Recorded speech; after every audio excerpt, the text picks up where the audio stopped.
শাহজাদা। যাওয়ার সময় হয়ে গেছে, তাই রওনা হওয়ার আগে কিছু কথা মন দিয়ে শোনো। আমি শুনছি জাহাপনা। মুস্তাফা বাহাদুর ছেলে আমার, শোনো।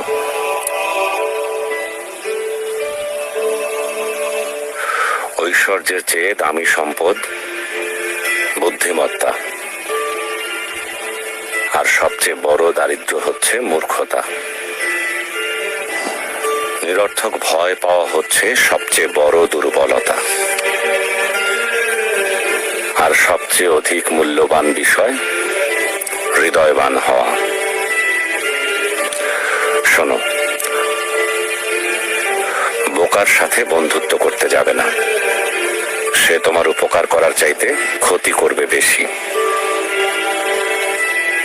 কৃপণের সাথেও কখনো বন্ধুত্ব করবে না, কারণ সে তোমার বিপদের দিনে পাশে না থেকে নিজেকে গুটিয়ে নেবে। সাবধান, কোনো পরনিন্দাকারীকেও নিজের বন্ধু বানিও না, কারণ সে নিজের প্রয়োজনে তোমাকে ব্যবহার করবে। আর সেই সাথে মিথ্যাবাদীর সাথেও কখনো বন্ধুত্ব গড়ে তুলবে না, কারণ সে মরীচিকার মতো দূরের স্বপ্নে বিভোর করে কাছের জিনিসগুলোকে দূরে সরিয়ে দেবে।